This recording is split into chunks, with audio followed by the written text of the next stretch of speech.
ओम नमः शिवाय। प्रत्येक सनातनी होली को एक विशेष पर्व के रूप में मनाते हैं।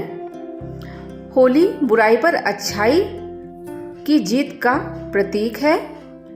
होली भगवान विष्णु अपने प्रभु, अपने इष्ट के प्रति आत्मविश्वास और पूरी श्रद्धा का प्रतीक है कि कैसे प्रहलाद ने भगवान विष्णु की आराधना की और उनके ऊपर अटूट विश्वास रखा, जिससे वो अग्नि में भी जाकर सुरक्षित वापस आ गया और जिन्हें अग्नि में न जलने का आशीर्वाद मिला था वो होलिका अग्नि में जल गई।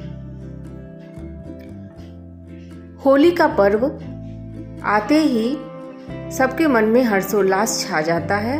हफ्ते भर पहले से ही होली की तैयारियां शुरू हो जाती हैं। नमस्कार, मैं एस्ट्रोलॉजर पूजा गुप्ता इस वीडियो के माध्यम से आपको बताऊंगी कि होली का पर्व 2025 में कब मनाया जाएगा, होलिका दहन कब है, किस मुहूर्त में करना चाहिए, क्योंकि इस बार भद्रा का साया होलिका दहन के समय रहेगा और होली के पश्चात दूसरे दिन जब हम रंग खेलेंगे तो उस समय चंद्र ग्रहण भी होगा। तो इस बार लोगों के मन में बहुत कन्फ्यूज़न है।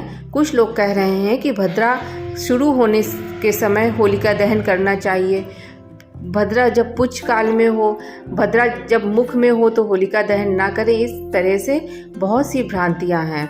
इस वीडियो के माध्यम से मैं एक कोशिश कर रही हूँ कि आपको सही मुहूर्त पंचांग के माध्यम से बता सकूँ। आप पूरा वीडियो देखें और अगर आपको जानकारी अच्छी लगी हो तो मेरे चैनल को लाइक, सब्सक्राइब, शेयर अवश्य करें। आइए जानते हैं कि 2025 में होली का पर्व कब मनाया जाएगा।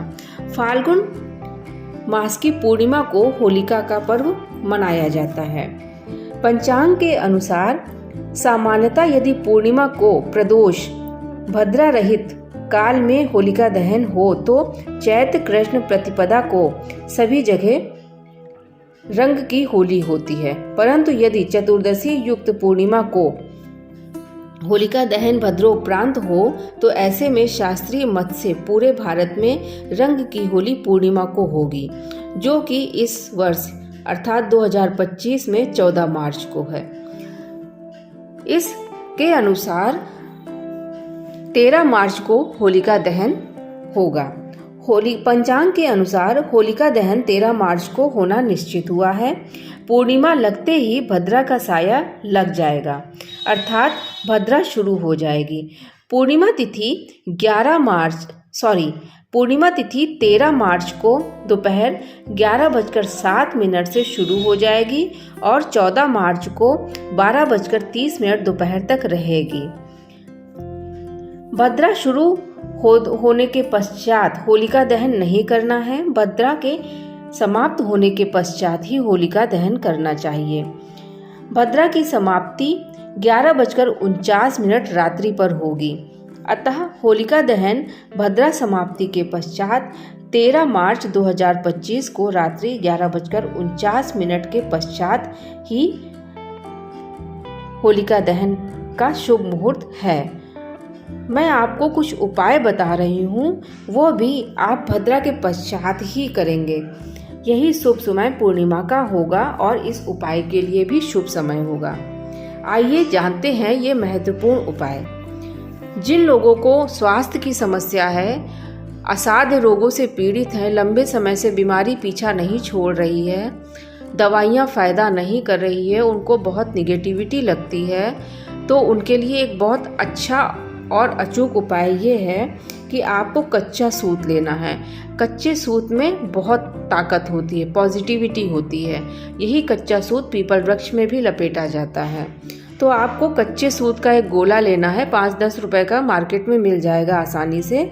सफ़ेद रंग का कच्चा सूत लें और उसको अपने सिर से लेकर नाखून तक, पैर के नाखून तक, अंगूठे के नाखून तक आपको नाप लेना है, अर्थात अपनी पूरी लंबाई के बराबर उसे नाप लें और उस कच्चे सूत को होलिका की अग्नि में डाल दें और ये प्रार्थना करें कि मुझे उत्तम स्वास्थ्य की प्राप्ति हो।